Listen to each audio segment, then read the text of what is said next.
Boa tarde a todos. Obrigado por terem escolhido essa palestra para vocês verem. E a ideia do Asgard surgiu no momento que a gente percebeu que existia muita dependência entre o time de desenvolvimento e o time de infraestrutura. Então, tudo que o time de dev precisava fazer, a infraestrutura tinha que fazer por eles. Então, deploy, trocar parâmetro e pedir mais instância, menos instância, vlog. Então, tudo isso tinha uma dependência desse time específico. E óbvio que isso gera um gargalo e pessoas não escalam. Quando você depende de alguém para fazer algo para você, você sempre vai ficar dependendo dessa pessoa, mesmo que sejam 10, 100 pessoas. Então, a ideia do Asgard surgiu para dar autonomia para o time de desenvolvimento, para que eles possam ser efetivamente responsáveis pela aplicação que eles criaram quando elas estão em produção. O que a gente vê muito é o time de desenvolvimento fazer uma aplicação e depois que ela vai para a produção, as pessoas acham que não são mais problema delas. Então, fica com o time de infra. Só que é super injusto porque o time de infra não conhece essa aplicação. Então, você está entregando uma caixa opaca e pedindo para alguém criar isso para você e manter rodando, manter estável e tudo mais. Então, a ideia do Asgard é dar essa autonomia, mas não só dar autonomia e a infraestrutura virar as costas. É autonomia com informação. Então, o máximo de informação sobre a sua aplicação a gente quer trazer para cá, para que você realmente tenha a possibilidade de ser responsável por essa aplicação. E aí, na apresentação, eu vou mostrar cada um dos componentes que hoje formam o projeto, o que cada um faz individualmente e como é que eles juntos fazem o projeto acontecer. Antes disso, um pouco de contexto sobre quem eu sou. Então, meu nome é Dalton Barreto e eu vou ter aqui uma timeline bem compacta e que é a que eu acho que são os pontos mais importantes que me fizeram escolher o caminho que eu segui e que me fez chegar onde eu estou hoje, trabalhando com o que eu estou trabalhando hoje. Então, em 98 foi meu primeiro contato com programação. Eu botei isso aqui como importante porque foi aqui que surgiu para mim o conceito de programação, if, else, while, chamar de função, import de módulo, código-fonte, o que é isso, compilar o código-fonte, gerar o binário, rodar no terminal, tudo isso eu aprendi aqui. E isso me interessou muito. Pouquinho tempo depois, descobri Linux e comecei a aprender o que tem do outro lado. Com quem a minha máquina fala quando eu faço alguma coisa na tal da internet. Que nessa época nem se compara ao que é hoje. E aí, fast forward para 2007, trabalhei com Java há muito tempo, 5 anos, desenvolvendo apenas. E aí, durante esse trabalho, descobri Python, que eu nem me lembro como, mas enfim, descobri. Comecei a estudar, começou a ficar interessante, começou a ficar mais interessante do que o Java que eu trabalhava na época. E em 2012 eu resolvi trocar um pelo outro. Então eu deixei de desenvolver Java, e não só deixei de desenvolver, mas passei a desenvolver Python voltado para a infraestrutura. Foi quando eu entrei na Civ. E aí, desde 2015, a Civ foi adquirida pela BDSW Digital, e desde esse ano, metade do ano, a gente está no escritório da BDSW no Rio de Janeiro, no centro da cidade. Então, o primeiro componente que a gente tem é o Apache Mesos.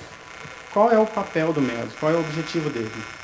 Ele abstrai todas as suas máquinas individualmente e te dá 3 informações principais: CPU, RAM e disco. Então, quando você usa um sistema desse, você sai de um mindset de ficar escolhendo máquina, onde a sua aplicação vai rodar, e entra numa nova forma de pensar, que é: você descreve a sua aplicação de algum jeito específico, que aqui ainda é irrelevante, e entrega isso na mão dele e fala: ó, roda isso daqui, eu quero 10 CPUs e 30 GB de RAM. Se vira e acha um espaço para rodar isso. E ele vai achar esse espaço e rodar para você. Você ganha lá um IP e uma porta e pronto, sua aplicação está rodando. Então você deixa de ficar conhecendo suas máquinas. A gente chegou a um ponto das pessoas saberem aonde a aplicação estava e gostarem mais de uma máquina do que da outra.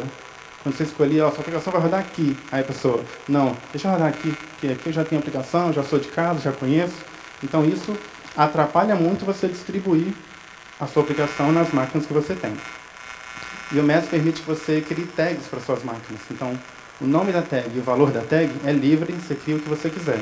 O desenho que eu fiz aqui, eu tentei exemplificar isso. Se você, o seu time de infra, tagueia todas as máquinas do Google com a tag DC igual a GCP, por exemplo, de Google Cloud Platform, e na Amazon a mesma tag DC igual a AWS, quando você vai rodar a sua aplicação, você pode escolher as mesmas tags. Então você consegue rotear aonde a sua aplicação vai cair através dessas tags. Perceba que você não está escolhendo novamente uma máquina, você está escolhendo um grupo de máquinas. Se esse grupo tem uma ou 1000, não faz mais diferença. Sua aplicação vai cair em alguma e ela tem que conseguir rodar em qualquer máquina que ela cair. E para essa mágica que acontecer, roda um agente em cada uma das suas máquinas para que ela possa fazer parte desse cluster. E a única forma de você falar com o Mesos para que ele rode alguma coisa para você é através do que ele mesmo define como Mesos Framework. Então, o framework sempre é o intermediador entre você, dono da aplicação, que fez a aplicação, e o Mesos, que é quem efetivamente vai rodar a sua aplicação. Você até pode escrever o seu próprio framework, mas não faz muito sentido isso no dia a dia, no geral. Escrever o seu framework só para rodar a sua aplicação seria análogo a você reescrever o Nginx só para rodar uma aplicação web. Isso não faz sentido no dia a dia, para a gente, assim, no dia a dia normal. Então, como é que é a interação entre o framework e o Mesos? O Mesos é a única entidade que sabe a qualquer momento o que está livre e o que está ocupado no seu cluster inteiro. Então, ele pega esses espaços que estão livres, chama isso de oferta e começa a entregar isso para cada framework que está conectado nele. Perguntando, você quer? Tem aqui 10 CPUs e 20 GB, você quer usar? E aí cabe ao framework decidir se quer usar ou não quer usar. Ele pode aceitar aquela oferta inteira, ele pode pegar só um pedaço, e com esse pedaço que ele pegar, ele pode rodar o que ele quiser. E aí quando chega essa oferta, ele pode dividir e falar, beleza, eu quero só 2 CPUs e 5 GB. Aí o Mesos subdivide essa oferta, pré-reserva o que ele pediu para o framework por um tempo, e aí o framework pode rodar as tarefas que ele quiser. E o Mesos também mantém os donos das tarefas informados sobre como essas tarefas estão. Então, se uma tarefa morre ou para de rodar, ele volta lá no dono, que foi quem pediu, e fala, ó, lembra dessa tarefa? Morreu. Está aqui o return code, saiu, aconteceu isso. E aí cabe ao framework fazer alguma coisa, alertar ou não fazer nada, ou rodar de novo. Então, isso é uma decisão do framework. Então, isso é o que acontece o dia inteiro, o tempo todo, entre o framework ou os frameworks e o Mesos. E o Marathon é um exemplo de framework que é genérico o suficiente para você poder usar para rodar praticamente qualquer coisa. E ele é dividido em 2 projetos. Ele tem uma UI, web, feita em React, e um back-end feito em Scala.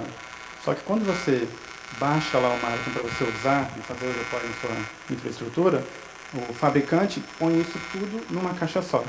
Então estão as 2 coisas juntas ali, a UI e o back-end. E eu botei esse desenho dessa forma para a gente poder ver como a gente tirou proveito disso para fazer o que a gente queria.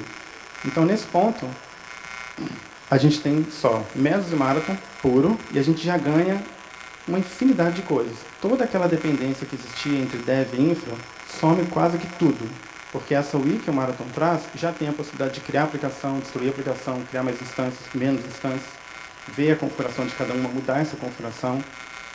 Então, toda aquela dependência já sai. A gente chegou a um ponto, antes de ter isso, de dar acesso ao dev à máquina de produção. E a gente percebeu muito rapidamente que isso não dava certo. Porque quando a gente coloca a infraestrutura no caminho dele, que não faz parte do dia a dia dele, você só gera ruído. Você tira o foco dele de fazer a aplicação, fazer uma boa aplicação, para fazer 2 coisas, fazer a aplicação e mexer na infraestrutura. Então, aqui a gente já ganha um mundo de coisas. E uma coisa que a gente ganhou, que a gente nem percebeu na época, a gente não sabia que a gente perdia isso, era que quando a gente migrou do que a gente tinha para isso aqui, a gente usou menos máquinas do que a gente tinha originalmente. Então a gente foi perceber que a escolha manual que a gente fazia, a gente enchia máquinas demais e ficava a máquina fazendo quase nada. Porque a gente escolhia manualmente as coisas. Então a gente acabava se acostumando a escolher as mesmas máquinas para rodar as aplicações. Quando a gente vem para uma solução dessa, o próprio algoritmo deles que distribui para você. Então você acaba usando melhor os recursos que você tem. E aí isso deu certo para um time, os times conversam, estão ali, as pessoas almoçam juntos e programam em par e vê o que o outro está fazendo, e muito rapidamente todos os times queriam a mesma coisa. Porque nem todo mundo tinha alguém dedicado para a infraestrutura. E é exatamente por isso que eles queriam uma solução dessa, para não precisar muito de alguém de infraestrutura e poder andar mais sozinhos. E aí a gente percebeu que ter um cluster separado e duplicado para todo mundo era ruim para a gente, porque esses times que não tinham gente de infra, acabava sobrando para a gente, que instalou essa solução para eles, manter esse cluster dele rodando. E quando a gente tinha uma melhoria para fazer, tinha que fazer a melhoria em todos os clusters. Quando a gente tinha uma coisa para mudar na UI, tinha que mudar em todos os clusters. Tinha que combinar com o dono de cada cluster para saber que hora que a gente podia mexer para fazer essa modificação. Então, o que a gente queria fazer era sair dessa configuração de ter o mesmo cluster duplicado para múltiplos times, uma configuração tipo essa, que é a mesma UI para todo mundo, só que embaixo tudo isolado. Eu rodo tarefas no meu servidor e você roda tarefas no seu servidor. mas a UI que você está vendo e o cluster que a gente participa é o mesmo. Então era isso que a gente queria fazer. E aí a gente podia ter uma opção que é abrir a UI do Marathon original para todos os times que quisessem usar. Só que originalmente o método do Marathon não tem nada de autenticação, de autorização, não tem nada. Então se a gente abre isso para múltiplos times, a gente corria o risco de alguém de um time mexer por acidente numa aplicação de um outro time. E aí ficaria eu, que mexi na aplicação errada e não percebi, sem entender por que o que eu mexi não está funcionando, e o outro time morrendo nos alertas lá, sem saber por que aquilo estava alertando, quem é que trocou a aplicação que não deveria ter sido trocado. Então isso era uma coisa que a gente não queria desde o dia zero. Então a gente enumerou alguns pontos que seriam necessários para a gente ter esse isolamento completo para que múltiplos times usassem o mesmo cluster de forma organizada. O primeiro deles é a autenticação. Eu preciso saber quem você é para eu poder te mostrar só o que eu quero que você veja. Eu te escondo a aplicação de outros times e te mostro só o que é seu. Então isso eu preciso saber quem você é. Você tem que estar autenticado para isso. O que a gente queria também é que um único usuário pudesse acessar múltiplas contas. Se você, que é parte de um time, quer me dar acesso ao sua parte de cluster, ótimo. Eu já tenho usuário no sistema, eu só troco de conta e passo a ver as suas aplicações. E o isolamento de recursos, que é o seguinte: eu, na minha conta, não consigo usar os seus servidores para rodar tarefas minhas. Só tarefas suas rodam nos seus servidores, e só tarefa minha roda nos meus servidores. Porque senão eu estaria usando um recurso que não é meu, por exemplo. E aí o que a gente fez? O Marathon é dividido em 2 projetos. Então o primeiro passo foi pegar a UI do Marathon, que já é um projeto separado, já é um repositório separado, e a gente só refez o deploy dessa UI, fazendo ela falar com a API original direto. Nesse ponto aqui, a gente só deu a nova URL para todo mundo via a mesma UI, mexia nas mesmas coisas, só que agora estava falando direto com a API original. E a vantagem que a gente ganhou aqui é que eu posso fazer qualquer mudança nessa UI que está fora, sem reiniciar essa caixa azul inteira, que é o core da minha produção. Porque antes, como estava tudo embutido, eu precisava ficar mexendo nisso toda hora. Então, quando a gente extrai essa UI, eu já posso mexer de forma independente. O segundo passo foi fazer a mesma coisa para a API. Então, agora a UI fala com a minha API, e não é com a API do orquestrador original. O que eu ganho com isso? Eu consigo fazer qualquer tipo de validação no meio do caminho. Se você está na UI e pede uma aplicação com 30 CPUs, esse request cai na minha mão, nessa API que está no meio do caminho, e eu olho, sei quem você é, sei de que time você é e posso negar. Então não, 30 não pode só 5. E te retorna um erro para você poder corrigir o que você está fazendo. Então todo tipo de validação e adição ou remoção de conteúdo dos requests que estão passando pode ser feito nessa API. E o que a gente fez para fazer esse isolamento, para que você veja o seu e pessoas de outro time vejam as aplicações do outro time? Cada app tem um ID que é como se fosse uma pasta no disco mesmo, é uma string. E aí cada time possui um namespace, que é uma string única entre todos os times. Está lá registrado no nosso banco com todos os times, cada um tem o seu. Então quando você me manda um request para, por exemplo, alterar uma aplicação, eu sei quem você está autenticado, sei de que time você é, descubro o seu namespace e eu adiciono aqui, antes de mandar para o orquestrador original, o seu namespace. Então o nome real que está gravado lá no orquestrador é a app original com o seu namespace. Então o orquestrador conhece isso, porque foi assim que essa app foi gravada desde o início, faz o que ele tem que fazer, me retorna uma resposta e eu faço o contrário na volta. Eu tiro o seu namespace que eu tinha colocado e eu te dou o mesmo ID que você tinha me entregado na ida. Então nesse ponto aqui, a gente consegue pegar a UI original, sem mudar uma linha de código e fazer com que ela mostre múltiplos sets de aplicações, sem nem saber que está mostrando múltiplos times, na verdade. Então essa é a forma como a gente escolheu fazer o projeto. Mas a gente vai ver mais detalhes sobre a UI, como que a gente decidiu fazer. E aí ainda na API, como a gente tinha problemas na época com múltiplos clusters, para monitorar múltiplos clusters era muito mais complicado, quando a gente fez esse projeto, como a API ia ser unificada, a gente já fez essa API plugável. Então a gente já fez de um jeito que você obedece às regras de plugin que a gente fez, você instala o seu pacote normal, com pip install do seu pacote, e aí se você obedece às regras, novos endpoints são adicionados abaixo desse prefixo aqui, do nome do seu pacote e todos os endpoints que você tiver adicionado aqui. Então você consegue escrever plugins para coletar métricas de qualquer coisa que você quiser sobre o cluster. Então se você pensar que a gente quer adicionar suporte a Kubernetes aqui, por exemplo, para você falar com o Kubernetes, parte do suporte é você implementar um plugin que coleta as mesmas métricas, só que do Kubernetes, em vez de ser do Mesos e do Marathon como é hoje. Então, um dos plugins que a gente já escreveu foi um que coleta algumas métricas que são importantes para a gente. O primeiro são esse endpoint que retorna as tags. Aqui ele te dá todas as tags e todos os valores únicos de todas as tags que estão sendo usadas no seu cluster. Quando você tem isso na mão, você consegue ir num outro endpoint, repassar essas tags e descobrir qual é a ocupação do seu cluster. Você não tem mais servidores, você tem um total de CPU, total de RAM, total de disco. Esquece servidor único, caixinhas que estão em algum lugar. Então, para você saber se você está com o cluster cheio ou vazio, você vê a ocupação. Você tem divisão entre Google e Amazon. E dentro do Google você tem divisão entre App Web e App que é o Worker. E na Amazon a mesma coisa. Então você consegue combinar ali o workload específico com o DC específico e aí você tem o cálculo da ocupação nessas condições aqui. São em máquinas que têm essas tags. Então quando você começa a poder coletar números sobre o seu cluster, você consegue fazer isso. E aí você monitora isso para a vida toda. Você consegue comparar com semana passada, com mês passado, com ano passado, você consegue alertar em cima disso, você consegue perceber anomalias na sua velocidade de cruzeiro, vamos dizer assim, que você sabe que você está sempre a 80% de ocupação do CPU. E em 15 minutos você está a 20%, alguma coisa aconteceu. Você pode não saber o que é, mas tem alguma coisa provavelmente errada. Se você não programou, não tem uma manutenção programada, algo está errado. Então isso você consegue te ajudar a monitorar o seu cluster. E como a API é unificada para todo mundo, eu consigo ter esses números aqui separados por time, por exemplo, se eu quiser. Então, se eu quiser saber só a ocupação de um time específico, eu olho só a ocupação daquele time, porque eu tagueio só com os valores daquele time. E aí, a UI. Esse projeto foi feito, todas as pessoas que já passaram por ele e que hoje estão desenvolvendo ele, ninguém é de front. Zero pessoas são de front que passaram por esse projeto. Então, pareceu muito natural para a gente, na época, escolher uma UI que já estivesse pronta. Eu tenho certeza que a gente conseguiria construir uma UI do zero. Mas quanto tempo a gente levaria para fazer isso? Para chegar onde a UI do Marathon já estava. Então a gente resolveu escolher pegar esse projeto que estava pronto. A UI do Marathon é open source, então a gente fez um fork. E aí a gente decidiu o seguinte, toda implementação nova que a gente for fazer, a gente faz em formato de plugin.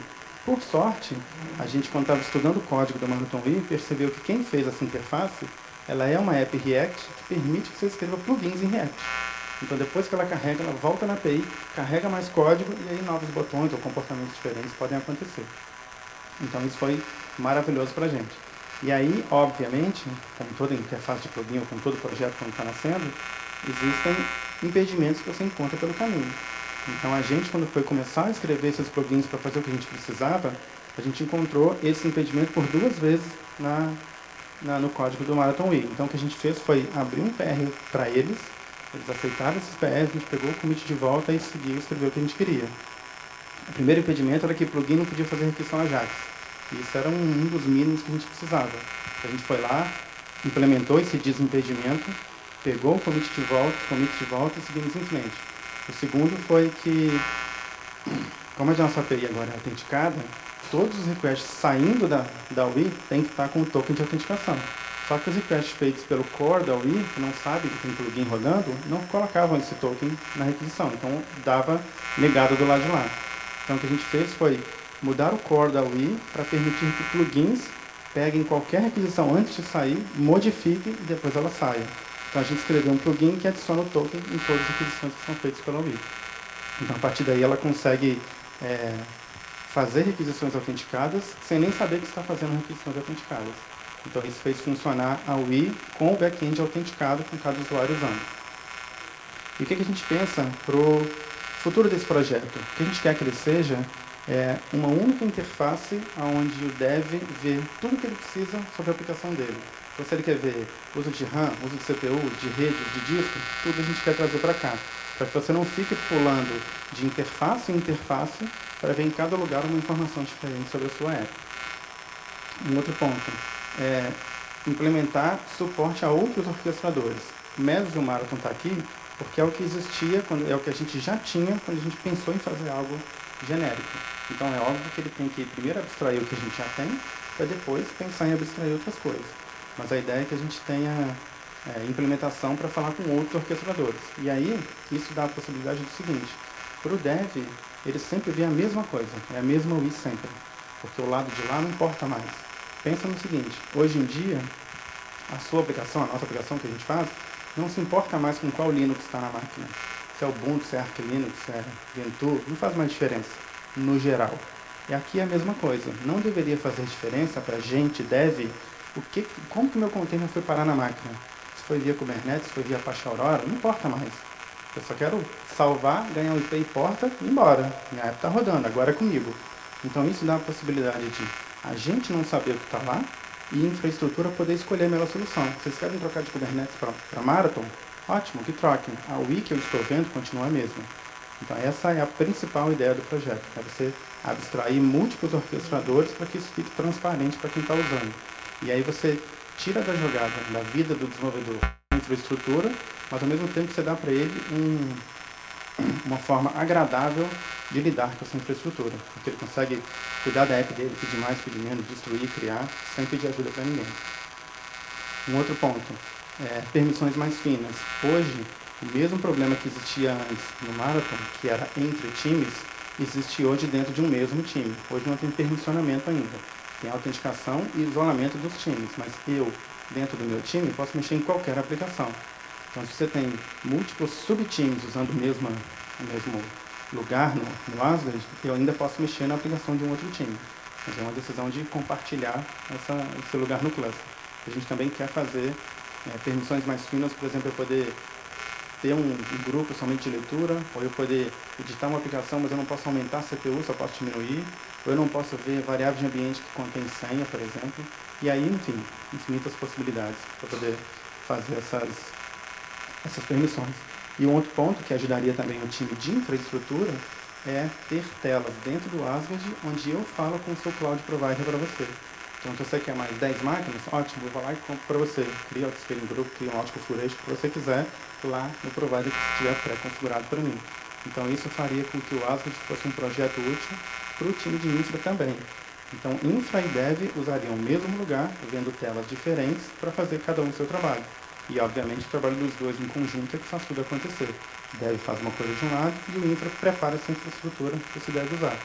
Então, quando você vai para o mindset de usar uma solução dessa, você deixa na mão da infraestrutura o papel de fornecer uma boa infraestrutura, não de manter aplicações rodando. Você tem que fornecer máquina boa, rede estável, conectividade entre data centers, se você tiver múltiplos data centers. Esse deveria ser o papel da infraestrutura, e não cuidar de aplicação que foi dev que fez. Porque a ideia é que o dev seja capaz, também seria injusto, simplesmente falar que ele toma conta disso aí e eu não te dou informação nenhuma. Isso é igualmente injusto com o que é feito hoje em relação a dar para a aplicação para a infraestrutura manter. Então a ideia é que tenha informações suficientes para o dev ser capaz de cuidar dessa aplicação do início ao fim. Então essa é a ideia do projeto. Hoje tem 5 times dentro da BW já usando isso. O projeto é novo, a gente botou em produção no ano passado, final do ano passado, então não tem nem um ano de projeto rodando. Então tem mais ou menos 5 times usando. É um cluster de 130 máquinas, mais ou menos, e com, em média, 800 containers rodando em velocidade de cruzeiro. Normal, se olhar agora, deve ter 800 e pouco, 820, 830. Eu tenho um dashboard que eu vejo todo dia, então esse é um número que eu me lembro de ver diariamente no cluster. E óbvio que a gente tem possibilidade de expandir isso muito mais. A BW é gigantesca, tem muitos times que ainda estão na mesma situação que a gente estava quando a gente criou isso, que é dev com acesso à produção, independente de time de infraestrutura, tudo feito manualmente, tem que entrar na máquina para rodar alguns comandos para fazer o que você tem que fazer. Então, certamente, isso ajudaria muitos outros times lá dentro. Assim como ajudou a gente a ganhar velocidade e principalmente ganhar autonomia em relação ao que a gente tem que fazer no dia a dia. Então, esse é o que eu queria mostrar para vocês. O código é 100% aberto, todo o código que está nesse GitHub aqui é exatamente o mesmo código que a gente roda em produção. Não existe nenhum código que está presente só no nosso deploy. Então, o que você vê lá é o que a gente roda. E eu vou estar aí até domingo. Então, quem tiver interesse, quem tiver curiosidade de saber mais sobre o projeto, pode vir falar comigo. Essa máquina é minha máquina do trabalho, então o código está aqui, está tudo preparado para desenvolver. Eu posso rodar local para vocês. Com uma apresentação muito curtinha, Fica ruim de fazer uma demo completa para poder mostrar o que é, mostrar o I, mostrar como é que faz as coisas. Então, quem tiver curiosidade, pode vir falar comigo, que eu vou ter prazer de mostrar. A gente liga aqui local e eu mostro para vocês como é que funciona. Obrigado.